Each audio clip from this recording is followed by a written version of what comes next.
Salut à tous. Nous revenons cette semaine pour parler d'autres races aliens qui vont nous donner un peu plus de baume au cœur et nous permettre d'espérer un avenir meilleur pour notre civilisation. Nous terminions la semaine dernière sur deux groupes bienveillants se divisant en deux camps, ceux vivant dans les habitations souterraines de la Terre et les exogènes. Alors commençons sans plus attendre.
Les extraterrestres souterrains sont la Lémurie et l'Atlantide, donc génétiquement liés à l'humanité. La description la plus célèbre de l'une de ces anciennes races se trouve dans les journaux de l'amiral Richard Byrd, décrivant une expédition secrète au pôle Nord, où il fut conduit dans la demeure souterraine d'une race avancée aux caractéristiques physiques nordiques. On lui a montré certaines des technologies merveilleuses de ces sociétés et a également rencontré leur chef qui aurait dit « Nous vous avons laissé entrer ici parce que vous êtes de caractère noble et vous êtes bien connu dans le monde terrestre. Vous êtes dans le domaine de l'Arianie, le monde intérieur de la Terre. Amiral, je vais vous dire pourquoi vous avez été convoqué ici. Notre intérêt commence juste après l'explosion des premières bombes atomiques d'Hiroshima et de Nagasaki au Japon. C'est à cette époque alarmante que nous avons envoyé nos machines volantes, les Flugelrats, dans votre monde de surface pour enquêter sur ce que votre race avait fait. Vous voyez, nous ne nous sommes jamais ingérés auparavant dans vos guerres et dans votre barbarie, mais maintenant,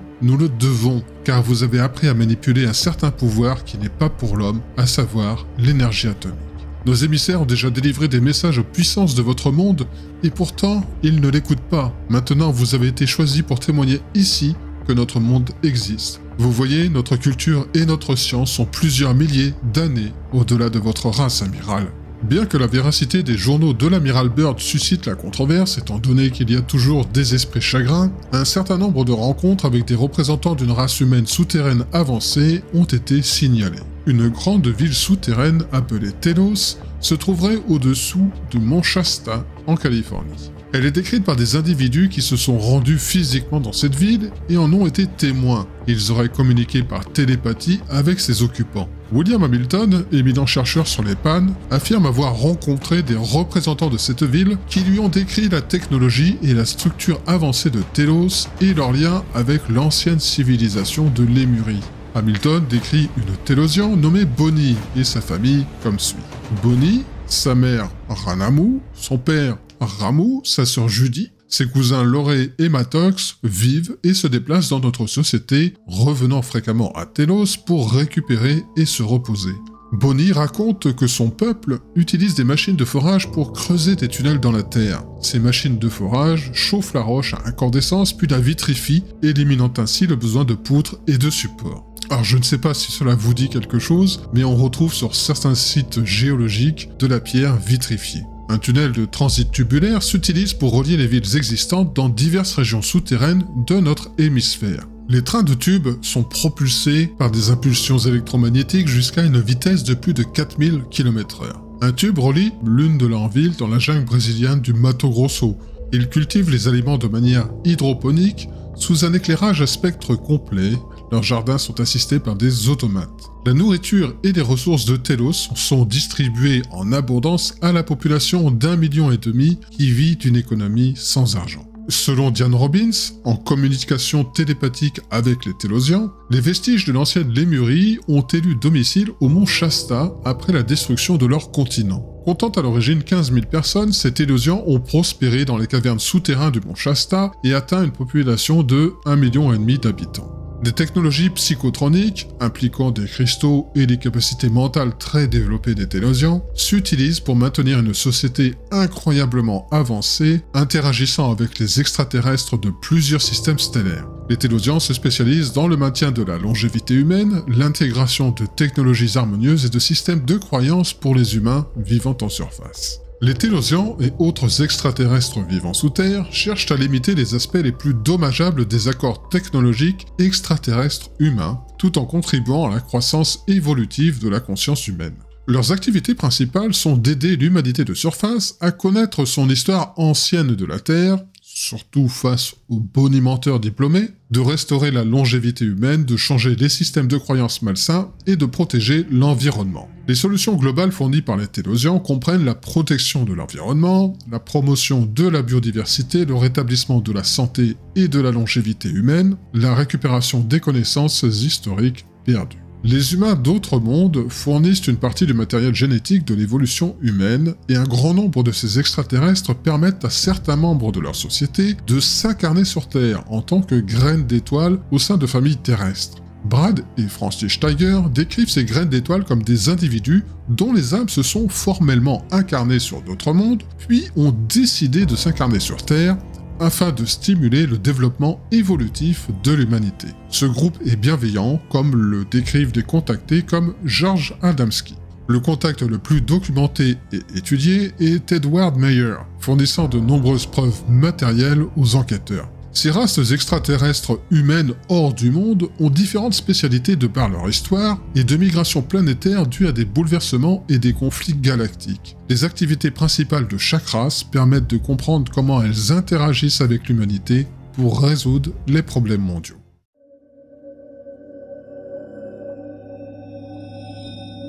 La constellation de la Lyre se considère comme la source de la propagation de la civilisation humaine dans la galaxie de la Voie lactée. Billy Meyer est l'un des premiers contactés à avoir décrit la Lyre. Il reçut d'ailleurs beaucoup d'attention de la part du public à la suite de ses visites présumées de Pléiadiens entre 1975 et 1986, s'appuyant sur des preuves matérielles confondant les sceptiques. Des enquêtes approfondies menées par des personnes et des organisations concluront que le témoignage de Meyer n'est pas fabriqué de toutes pièces et constitue un appui important de contacts extraterrestres. Grâce à la quantité de preuves matérielles fournies au fil des années, Meyer acquiert une grande crédibilité et la cohérence de ses témoignages suggère qu'il est effectivement un important porte-parole d'une race extraterrestre. Les Pléiadiens décrivent leurs ancêtres, et par conséquent les nôtres, comme originaires d'avant les Pléiades d'un système de soleil lointain appartenant à un groupe d'étoiles proches de la nébuleuse à anneaux de la Lyre. Ces premiers Lyriens, au cours de leurs nombreuses migrations dans leur superbe arche spatiale, se tournent vers de nombreux autres systèmes stellaires, trouvent des habitations convenables et y installent des colonies. Celles-ci prospèrent et lanceront leurs propres voyageurs spatiaux. Meyer rapporte en outre un contact physique avec un vaisseau lyrien en 1977, au cours duquel les Lyriens décrivent leur monde et les autres systèmes stellaires avec lesquels ils coopèrent. Alex Collier décrit le début de la civilisation lyrienne tel que révélé par les extraterrestres d'Andromède. Sur la base de l'âge des soleils et des planètes de notre galaxie, la décision est prise que la forme de vie humaine doit être créée dans le système lyrien. La race humaine y vivra 40 millions d'années. L'orientation de la race humaine à Lyra est de nature agricole. Nous étions très nombreux, prospères et vivions en paix. Les Lyriens possèdent des traits nordiques et sont probablement les Elohim décrits dans les traditions religieuses à la fois sur Terre et dans la galaxie. En raison de leur rôle dans la genèse de la présence humaine galactique, les Lyriens possèdent la compréhension la plus détaillée possible des origines humaines et de l'histoire galactique. Les solutions globales fournies par les Lyriens incluent des informations précises sur l'histoire humaine, la compréhension de l'histoire galactique, la découverte de l'essence humaine, la diplomatie et la résolution des conflits, ainsi que l'éducation globale.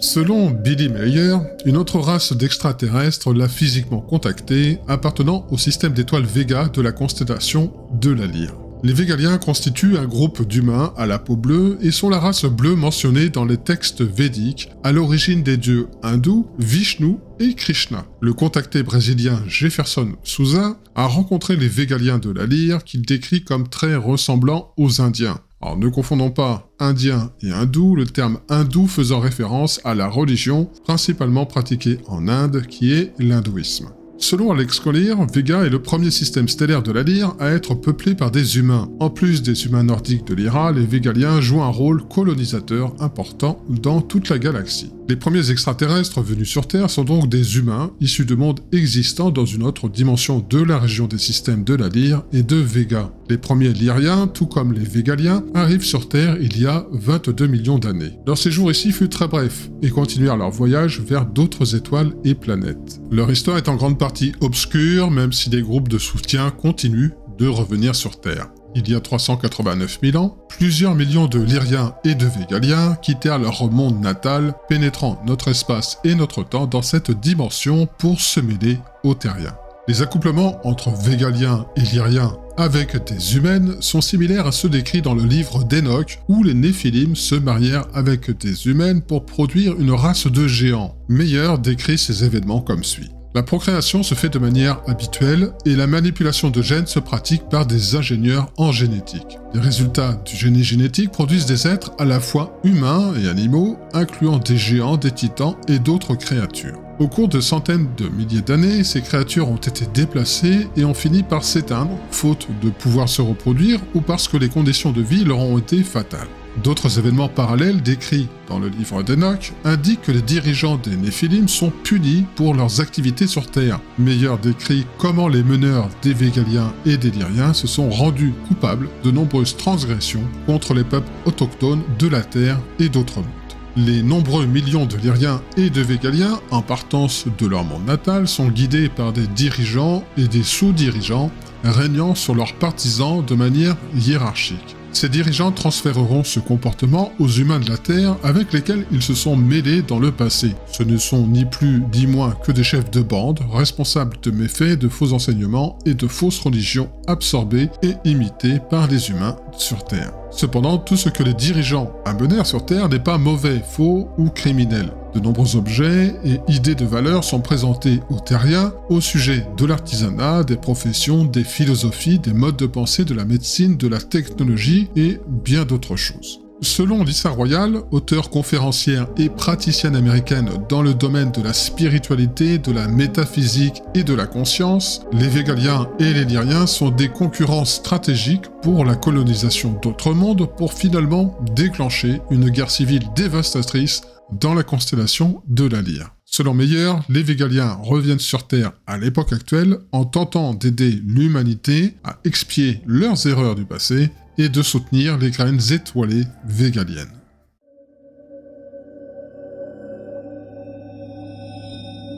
Les descendants des Lyriens ressemblent aux Nordiques, migrant entre plusieurs systèmes stellaires avant de finalement s'installer dans la constellation des Pléiades. L'histoire ancienne des premiers ancêtres pléiadiens n'est pas très gaie. La dévastation de leur planète originelle les obligea à migrer un long moment avant d'arriver dans les Pléiades. Un tiers des survivants de la planète d'origine mettent au point une nouvelle technologie, conçoivent et construisent les arches d'évacuation des grands espaceurs en seulement 900 ans. Ils les lanceront un peu partout pendant plusieurs centaines d'années et une de ces arches arrivera en Suisse. La Terre est en effet ciblée comme l'une des 3 planètes conçues pour l'habitation humaine. Nous sommes ainsi en partie les descendants des premiers colons tentant de s'installer dans ce système solaire, ainsi que de nombreux aborigènes et exilés humains venus de nombreux endroits. Le système stellaire dont sont originaires les Pléiadiens est Tegeta et la planète principale est Hera. Les Pléiadiens de Tegeta reconnaissent Meyer comme l'un de leurs représentants choisis avec pour mission d'apporter la vérité sur la présence extraterrestre à l'humanité.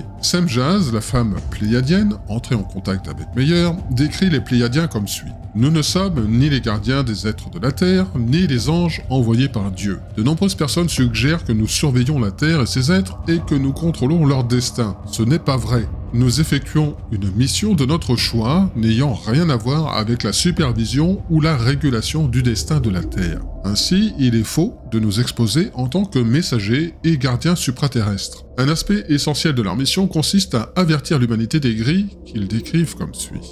Il existe différentes formes de vie ayant acquis beaucoup de connaissances et se sont libérées de leur environnement. Ils voyagent dans l'espace et viennent parfois sur Terre. Nombre d'entre eux sont des créatures plutôt déplaisantes et vivent dans une forme de barbarie souvent aussi grave que les terriens. Vous devez en prendre conscience, car ils attaquent et détruisent tout ce qui se met en travers de leur chemin. Ils ont même détruit des planètes entières ou forcé leurs habitants à la servitude. L'une de nos missions est d'avertir les habitants de la Terre de l'existence de ces créatures. Les gens de la Terre doivent savoir, car le temps approche, où un conflit avec ces créatures humaines dégénérées devient inévitable. Selon Collier, les Grises et les Pléiadiens se confrontent dans des escarmouches armées dans le système solaire et d'autres systèmes tels que Sirius B. Selon Meyer, d'autres aspects essentiels de la mission pléiadienne consistent à élever la conscience humaine et à promouvoir l'unité de la religion. Les Pléiadiens sont indifférents aux revendications de nombreux autres interlocuteurs tels que Adamski et marquent une certaine exclusivité dans la description des vérités et de la dynamique de la présence extraterrestre. Fait intéressant, Collier affirme que certains groupes de Pléiadiens tels que ceux d'Alcyone agissent avec des agendas cachés, tandis que ceux de Tegeta apportent une aide réelle à l'humanité. En dépit de ce possible agenda caché, les Pléiadiens ont des interactions positives avec les humains et contribuent dans une large mesure à élever le niveau de conscience de l'homme et à aider l'humanité à se libérer de l'influence des gris et des reptiliens. Les Pléiadiens aident donc l'humanité à se libérer des structures oppressives grâce à l'éducation et à la prise de conscience. Ils aident à trouver des solutions mondiales telles que les droits de l'homme universels, les systèmes démocratiques participatifs, l'évolution de la conscience humaine et l'éducation globale. L'une des nombreuses colonies de l'espace humain engendrées par les Lyriens s'établit sur des planètes du système solaire de Rigel dans la constellation d'Orion. Dans son histoire, Rigel et sa population nordique ont connu une guerre civile destructrice et ont été repris par les Gris. Selon George Andrews, Kila, un nordique du système de Procyon, révèle de nombreuses informations sur les Rigeliens, les Procyonides et les Gris à un contacté humain. Andrews écrit à propos de l'histoire de Rigel révélée par Kila. Les ancêtres du Petit Gris sont de grands blonds. Étonnant, n'est-ce pas? Et la Grande Guerre eut lieu. Avant la Grande Guerre, Rigel est un vaste empire à l'origine de la plupart des ensemencements galactiques. Tous les Rigeliens sont de grands blonds. Une colonie vivait sur Procyon. La Grande Guerre fut une guerre civile qui a duré l'équivalent de 3 siècles de la Terre. Un groupe de Rigeliens réalisant que la Grande Guerre allait éclater, s'embarque pour la colonie de Procyon dans des navires rudimentaires construits clandestinement. Ce sont les seuls Rigeliens à échapper à la dévastation cataclysmique. Tous ceux restés sur Rigel ont été transformés en petits gris. Rigel subira une guerre nucléaire et un effondrement de l'environnement à l'échelle planétaire, obligeant leurs habitants à se terrer dans des abris souterrains. Il est très improbable que la transformation des Rigeliens nordiques implique qu'ils deviennent des petits gris, dont le matériel génétique est inférieur aux races humaines telles que les nordiques. Le processus de mutation a pris beaucoup plus de temps que les 3 siècles mentionnés. Les Nordiques survivants des Rigeliens sont incorporés dans un programme d'hybridation génétique planétaire par de petits gris secrètement infiltrés avant et pendant la Grande Guerre de Rigel. Les petits gris réussissent à transformer génétiquement les grands gris, utilisant du matériel génétique provenant de survivants nordiques trop faibles pour résister au programme d'hybridation. Ces grands gris rigéliens jouent par la suite un rôle clé dans les initiatives diplomatiques des gris et servent de modèle génétique aux nouvelles races hybrides humains-gris, représentant le meilleur des deux espèces. La plupart des Rigéliens fuient leur planète pour se rendre dans le système stellaire de Procyon afin de relancer leur civilisation. Procyon est un système d'étoiles binaires situé à environ 11,4 années-lumière de la Terre. Quatrième planète de ce système, les Rigéliens établissent leur nouvelle colonie. Selon Andrews, la colonie de Procyon prospère jusqu'à ce qu'elle soit mêlée aux sinistres efforts des Gris, peuplant maintenant Rigel pour renverser Procyon. Kila décrit le processus adopté par les Gris dans leur subversion de Procyon. Les Gris ont commencé à nous rendre visite, d'abord en qualité d'ambassadeurs, puis en tant que spécialistes de divers domaines où leur expertise pourrait nous être utile en tant que participants à différents programmes impliquant une collaboration mutuelle et enfin en tant que touristes. Cette avant-garde est devenue fléau car ils sont venus en nombre croissant, infiltrant lentement mais sûrement notre société à tous les niveaux, pénétrant même le plus secret de nos groupes de pouvoir d'élite. Tout comme sur votre planète, ils ont pris le contrôle des membres clés de la CIA et du KGB, le FSB actuel, par le biais de techniques inconnues telles que l'hypnose télépathique manipulant les niveaux de cerveau reptilien, de sorte que les mêmes techniques ont été utilisées sur Procyon, du contrôle hypnotique télépathique sur nos dirigeants. Sur nos dirigeants et sur presque tout le monde, comme si nous étions sous un sortilège noir nous menant à notre perte, programmé par une sorte de magie noire, rituel dont nous n'avions pas conscience. Kila poursuit en décrivant la prise de contrôle de Procyon par les Gris et l'asservissement des procyonides restés sur place. L'utilisation d'une technologie avancée de voyage dans le temps implique une conscience multidimensionnelle, une chose que les Gris ne peuvent pas reproduire en raison de leur corps génétique dégradé. Des procyonides s'échappèrent et commencèrent une guerre de libération des corridors éloignés du temps. Ils décrivent comment certaines de leurs techniques de résistance s'appliqueraient à la situation sur Terre. Il serait suicidaire d'essayer de combattre les Gris directement avec les armes dont vous disposez aujourd'hui. Il faut être rationnel dans sa tentative de riposte et comprendre la bonne façon de procéder. Votre propre conscience est l'arme la plus puissante à votre disposition à l'heure actuelle. Le moyen le plus efficace de combattre les Gris est de changer le niveau de conscience de votre pensée linéaire à une conscience multidimensionnelle. Ils ont la technologie pour faire sortir votre planète en dehors de son orbite. Mais vous avez une capacité clé qu'ils n'ont pas. Celle de garder à l'esprit les images inspirant un individu à réaliser son lien personnel direct avec la source de tout ce qui est. C'est la clé de votre victoire. Selon Alex Collier, les procyonides libèrent leur monde de l'influence des Gris et traitent désormais sans détour avec ces derniers. Les procyonides résistent efficacement à la subversion extraterrestre en développant une conscience multidimensionnelle avec l'utilisation d'images mentales pour se protéger du contrôle tout en surveillant les activités aliens hostiles. Les solutions globales sont l'exposition à la subversion extraterrestre, la levée du secret mondial sur leur présence, la promotion d'une conscience multidimensionnelle, la déprogrammation du contrôle mental, la promotion des droits de l'homme universels, le développement d'Internet et de la communication globale.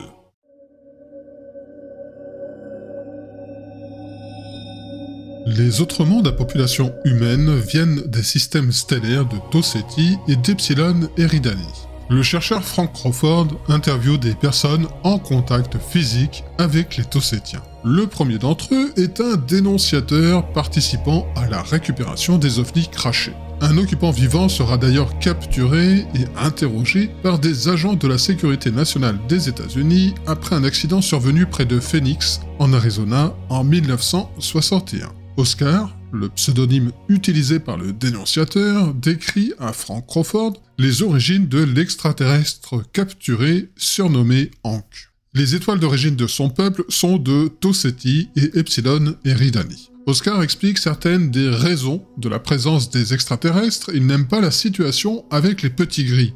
Les Tau-Cétiens estiment que les enlèvements perpétrés par les Gris sont une grave injustice pour l'humanité. C'est une race parasite s'attaquant aux civilisations humaines à travers l'univers. L'implication de notre gouvernement dans les Gris est très dangereuse et incontrôlable. Les Tau-Cétiens ont déjà été la proie de ces extraterrestres et travaillent avec d'autres races et communautés également victimes. Si vous êtes contacté par les Tossétiens, n'ayez pas peur, ils sont là pour vous aider.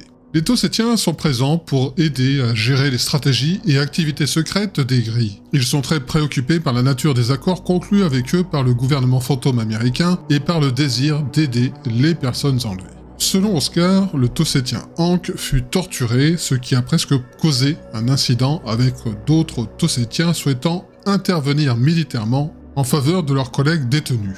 Les Tossétiens sont des spécialistes de l'intrigue et de la détermination des motivations des sociétés dissimulées. Ils comprennent comment le subterfuge paralyse un système. Ils sont donc d'excellents contacts pour les travaux d'infiltration. La deuxième personne en contact avec Tossetti est Jill Walport, une abductée. Elle explique à Frank Crawford son contact avec une race à l'apparence humaine tentant de l'aider à faire face aux Gris. Ces derniers n'aiment pas ce que certains extraterrestres lui font sans son consentement. Ils l'aident à apprendre à vaincre les tromperies des Gris et à se protéger. Elle a besoin de construire psychiquement un bouclier autour d'elle comme un mur de briques quand ils viennent la chercher. Cela l'empêchera d'être trompée par leur manipulation d'esprit. Les Tossétiens sensibilisent les populations extraterrestres à la subversion des sociétés, à identifier les élites et les institutions corrompues, à élever la conscience humaine et à élaborer des stratégies pour annuler les techniques avancées de contrôle mental. Parmi les solutions globales proposées, citons la surveillance des infiltrations extraterrestres, le contrôle mental de la déprogrammation et le retrait des implants, la promotion de la conscience multidimensionnelle, la diplomatie et la résolution des conflits.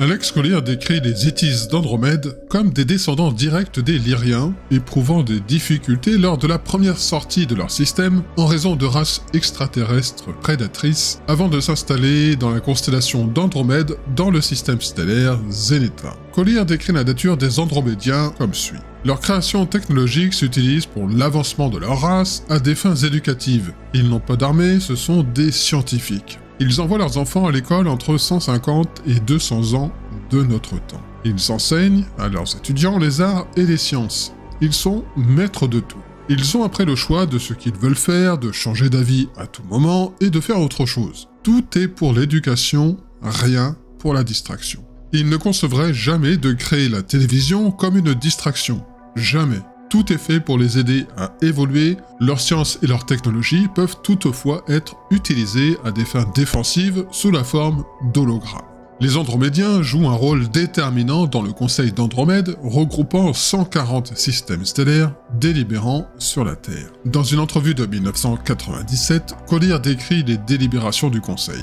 Le Conseil andromédien est un groupe d'êtres issus de 140 systèmes stellaires différents se réunissant pour discuter de ce qui se passe dans la galaxie. Ce n'est pas un organe politique. Ce dont ils discutent est de la tyrannie dans notre avenir, dans 357 ans, car cela concerne tout le monde. Au fil de leur voyage dans le temps, ils sont en mesure de comprendre où le changement se produira dans notre futur. Ils retracent le problème jusqu'à notre système solaire et le localisent davantage jusqu'à la Terre, la Lune et Mars. Il a été alors décidé d'intervenir directement ou non avec ce qui se passe sur Terre. 78 systèmes se sont rencontrés lors de cette première réunion. Un peu moins de la moitié ne veulent rien avoir à faire avec nous, quels que soient les problèmes.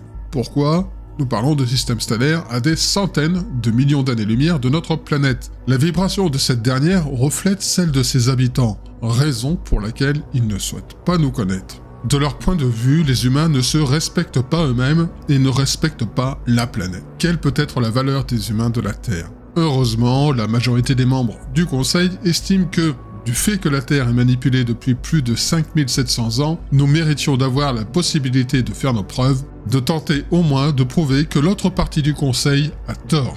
Adrian est un autre contacté mentionnant les Andromédiens. Il est largement interviewé par le chercheur Sean David Morton et jugé crédible. Selon Adrian, les Andromédiens jouent un rôle important dans la formation de conseils qui délibèrent sur l'avenir de la Terre, confirmant ainsi, de manière indépendante, le témoignage de Collier. Les Andromédiens sont l'une des races extraterrestres responsables des Crop Circles. Les Crop Circles ont pour but à la fois d'inspirer à l'homme la possibilité de communication extraterrestre et d'avertir les aliens hostiles des conséquences de leurs actions pour contrôler et manipuler l'humanité. Les Andromédiens facilitent donc la prise de décision de la communauté galactique face à des problèmes difficiles tels que la situation actuelle sur Terre, des stratégies novatrices de résolution des conflits, l'éducation des jeunes et l'inspiration pour l'humanité des possibilités de contact extraterrestres. Les solutions globales incluent l'aide à la croissance des enfants, l'éducation à la paix,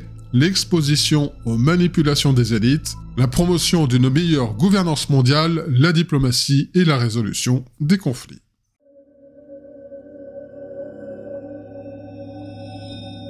Sirius est un système d'étoiles binaires hébergeant une vie avancée autour de ses deux étoiles principales, Sirius A et Sirius B. Sirius A est une étoile bleue et blanche située à 8,6 années-lumière de la Terre, 20 fois plus lumineux que le Soleil, c'est l'étoile la plus brillante du ciel nocturne.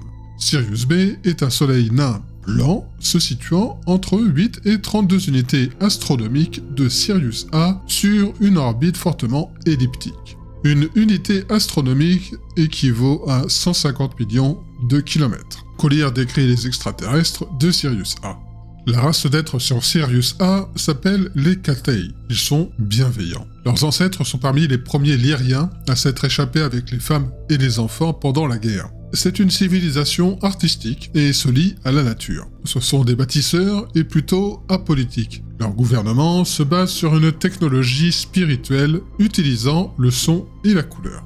Les caractéristiques raciales des Syriens suggèrent qu'ils sont à l'origine des colons de Vega. Si les Syriens sont à l'origine des Végaliens échappant à une guerre interplanétaire cataclysmique dans la constellation de la Lyre, il est alors compréhensible qu'ils développent un intérêt pour la construction puisque la construction d'une nouvelle civilisation sur le nouveau monde de Sirius A est une nécessité absolue. Ils se spécialisent dans la terraformation de planètes et les adaptent à l'évolution de la vie en modifiant le réseau d'énergie biomagnétique et assistent l'évolution des êtres humains et d'autres formes de vie. Ces constructeurs, architectes de votre planète, discernent la géométrie sacrée et les lois physiques de votre monde d'origine. Ils aident à construire de nouveaux réseaux, un nouveau système adapté à nos prochains défis. Alex Collier affirme que l'intervention de Sirius A est due aux erreurs commises par ceux de Sirius B pour les transferts de technologies et autres formes d'assistance à l'humanité. Les membres de Sirius A tentent donc d'être bénéfiques et utiles pour notre Terre car ils se sentent responsables de ceux qui ont colonisé le système Sirius B étant originaire de Sirius A. Sirius A apporte sa contribution à des solutions globales telles que la protection de l'environnement, la promotion de la biodiversité, l'aide à la prise de conscience et l'évolution de la biosphère.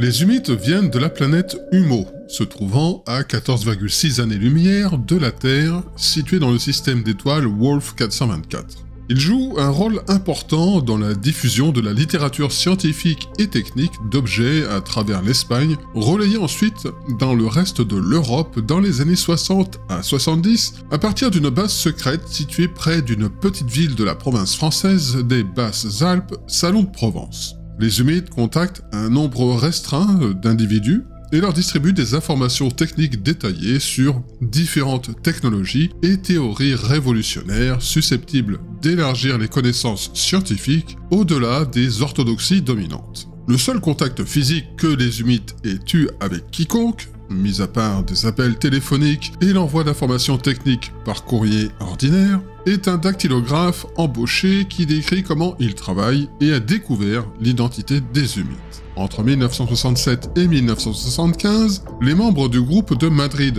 des chercheurs sur les ovnis espagnols au courant de Humo, reçoivent une lettre d'un homme prétendant être le dactylographe des Humites. Il a posté une offre d'emploi dans un journal et reçoit par la suite la visite de deux grands hommes vêtus, respectables, aux cheveux blonds. Se présentant comme médecin danois, il lui demande de pouvoir rédiger régulièrement sur du matériel scientifique.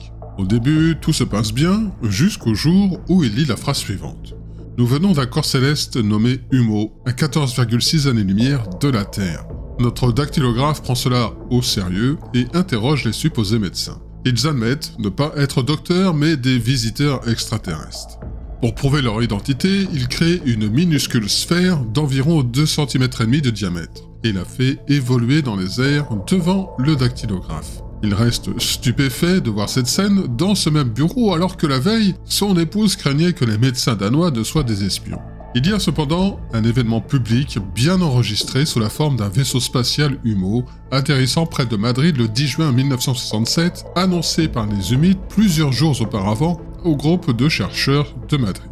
L'approche des Humides est d'aider les scientifiques à développer des technologies et des théories innovantes afin de résoudre les problèmes mondiaux nécessitant des solutions techniques. En 1973, à cause de l'incertitude entourant une guerre nucléaire sur Terre, les Humides mettent fin à leur résidence terrestre et partent. Ils envoient par la suite le message suivant en 1980 au docteur Antonio Ribera, l'un des chercheurs espagnols sur les pannes qui avait pris leur cas en main. Voici le contenu de cette lettre. Depuis 30 ans, nous étudions votre science, votre culture, votre histoire et vos civilisations.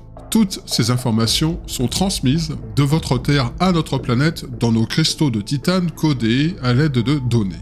Nous vous avons présenté notre culture et notre technologie sous une forme purement descriptive. Vous ne pouvez donc ni les convertir, ni les réaliser de manière pratique. Nous agissons de la sorte parce que nous constatons avec tristesse l'utilisation de votre science pour la guerre et de votre propre destruction. Vous êtes comme des enfants qui jouent avec des jouets terribles et dangereux qui vont vous détruire. Nous ne pouvons rien faire.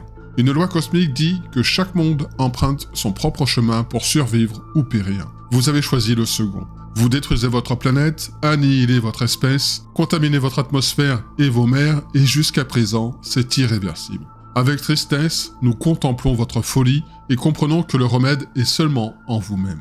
Nous ne pouvons pas nous projeter à une grande distance sur votre avenir, car votre psyché est complètement imprévisible et capricieuse, à la limite de la paranoïa. En tant que frères aînés dans ce cosmos, nous souhaitons de tout notre cœur votre salut. Ne détruisez pas votre belle planète bleue, un monde atmosphérique rare flottant si majestueusement dans l'espace, si plein de vie. C'est votre choix. Si on ne peut pas savoir exactement quelle a été l'influence de l'assistance des Humides en grande partie secrète, elle joue un rôle important dans le lancement d'initiatives scientifiques innovantes par un éventail de professionnels techniquement compétents et de citoyens privés. Les Humides partagent les informations techniques, la transformation de la culture scientifique et l'éducation à la citoyenneté mondiale. Les Humides apportent leur contribution aux solutions globales concernant la transformation des paradigmes scientifiques, le développement de technologies respectueuses de l'environnement et la réforme de l'éducation.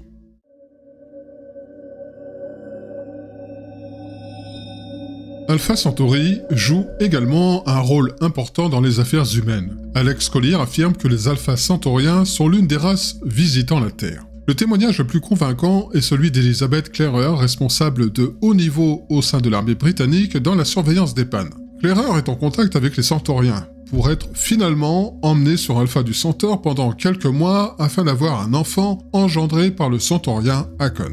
La description des Alpha Centauriens donne un aperçu frappant de la façon dont la technologie s'utilise avec sagesse au profit de l'humanité et de l'écosystème. Les Alpha Centauriens sont bienveillants et réellement désireux d'aider l'humanité à faire face à son évolution.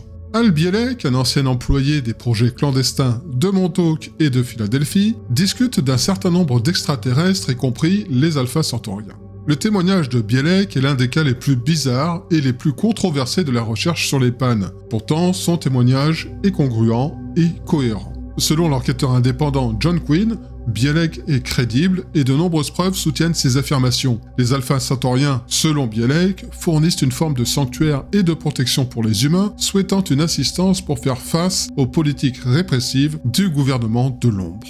Bielek explique la nature de cet accord dans une interview. Il existe régulièrement des navettes allant de cette planète à Alpha Centauri qui constituent d'un commun accord d'un refuge pour les personnes recherchées par le gouvernement des États-Unis. Il y a un traité. Il faut environ 12 heures pour les joindre. Ils prennent toute leur famille avec eux. Pour autant que je sache, ils sont toujours là. Question. Qui dirige la navette ? Probablement le gouvernement d'Alpha Centauri, mais je ne le sais pas. Mais c'est régulièrement 2 fois par semaine. Pour le point d'atterrissage, je n'ai aucune idée d'où il se trouve. Bien sûr, ils gardent le secret. Question, à quoi ressemble leur corps ? Ceux d'Alpha Centauri? Comme les humains, exactement les mêmes. La population est beaucoup plus faible sur leur planète et ne sont pas surpeuplés. Leur civilisation est avancée, un peu en avance sur nous, pas beaucoup, mais un peu en avance sur nous quand même. Ils n'aiment pas les lavages de cerveau du gouvernement, ce genre de choses, et leur façon de traiter leurs agents qui ne leur servent plus. S'ils sont approchés, et je ne sais pas comment cela se passe, on les aborde et on leur demande l'asile. S'ils délivrent la carte, vous montez simplement dans la navette et c'est tout, vous y êtes. Au-delà, je ne sais pas, je ne les ai pas vus depuis.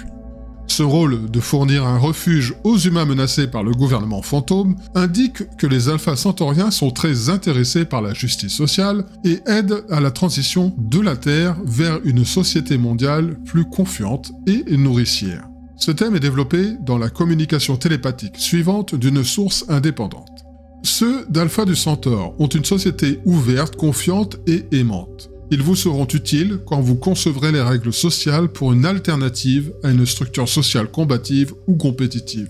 L'activité principale des Alpha Centauriens se déduit de la promotion de la justice sociale et de la liberté humaine, ainsi que de l'utilisation responsable des technologies de pointe. Les solutions globales promues incluent la justice sociale au niveau mondial, la création de zones de paix ou de sanctuaires de paix, les droits humains et le développement durable.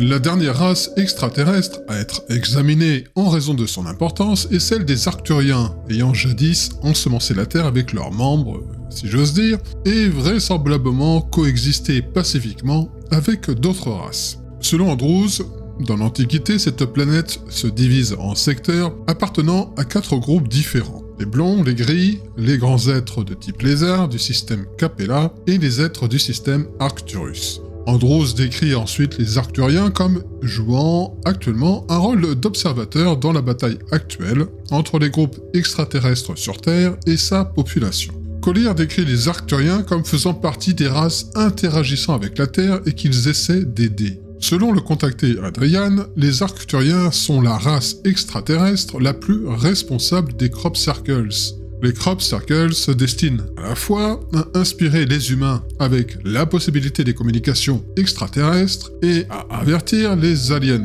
nocifs des conséquences de leurs actions pour contrôler et manipuler l'humanité. Collier décrit plus en détail les Arcturiens. Ce groupe d'êtres s'est installé dans la constellation d'Arcturus. Ces races humaines, pour des raisons spécifiques, s'engagent avec la Terre. Ils se considèrent comme des guérisseurs. Ils sont très fiers de la technologie dans les arts de la guérison physique et des corps émotionnels et spirituels. Connus pour intervenir dans le passé ancien afin de résoudre des conflits très graves dans notre région de l'univers, ils partagent leur capacité unique à montrer aux autres comment intégrer leur système de croyances et leurs sentiments pour résoudre les conflits. En tant que groupe, ils font énormément pour aider à élever le niveau de conscience globale de notre univers. La plupart des informations sur les Arcturiens proviennent des contactés télépathiques. Norma Milanovic, dans son livre « Nous, les Arcturiens », décrit sa communication par le biais d'une forme d'écriture automatique assistée par ordinateur. Elle affirme que les Arcturiens sont ici pour aider la Terre à entrer dans un nouvel âge de spiritualité. Ils n'interfèrent pas avec le libre arbitre, ni le processus de prise de décision d'un terrien, mais sont là pour éduquer et aider à augmenter les vibrations de tous ceux qui choisissent de voyager dans la nouvelle dimension de la Terre.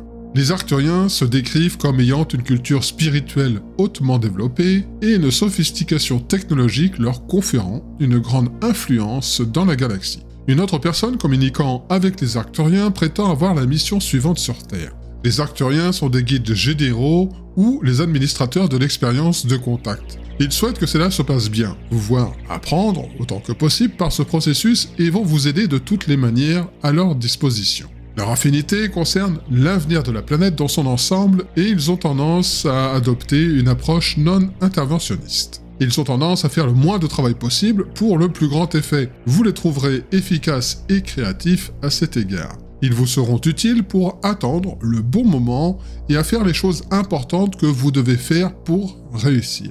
Les Arcturiens intègrent donc les valeurs spirituelles aux technologies de pointe, à fournir des conseils stratégiques pour la transformation des systèmes planétaires et à inspirer à l'humanité des possibilités de contact extraterrestres. Les solutions globales incluent une gouvernance mondiale transparente et responsable, intégrer les systèmes financiers, politiques et sociétaux mondiaux, aider l'humanité à se coordonner efficacement avec toutes les races extraterrestres, ainsi que la diplomatie et la résolution des conflits. En explorant le vaste et fascinant sujet des aliens, nous nous sommes retrouvés dans un univers rempli de mystères, d'incertitudes et de possibilités infinies. À travers la littérature, les témoignages et les représentations artistiques, nous ne sommes témoins d'une myriade d'interprétations sur ce que pourrait être la vie extraterrestre. Des récits de rencontres terrifiantes avec des mauvais aliens, aux récits réconfortants de contacts bienveillants avec des gentils extraterrestres, l'imagination humaine est nourrie par des siècles de spéculation et de recherche. Pourtant, malgré nos meilleures conjectures et nos tentatives pour comprendre ce qui se cache au-delà des étoiles, les mystères de l'univers restent en grande partie non résolus. Chaque nouveau témoignage, chaque nouvelle théorie apporte son lot de questions et de débats, alimentant ainsi notre curiosité sans fin pour l'inconnu. Alors que nous continuons à scruter le cosmos à la recherche de signes de vie extraterrestres, que nous soyons guidés par la peur, l'espoir ou simplement la soif de connaissance, une chose demeure certaine, l'univers est vaste et il est fort probable que nous ne soyons pas seuls. Et qui sait quelles merveilles et quels défis nous attendent au-delà des confins de notre monde connu. Ceci dit, avec quel alien iriez-vous prendre l'apéro? Vos réponses stylées dans les commentaires. Merci de m'avoir suivi, abonnez-vous si ce n'est pas fait, mettez un pouce bleu pour mettre en avant la chaîne, c'est très important, et activez la cloche des notifications pour ne rien louper des prochaines émissions. Restez curieux, restez éveillés, et continuons à ouvrir l'œil sur la race exogène qui s'annoncera la première. À très bientôt sur Enigma et Mysterium.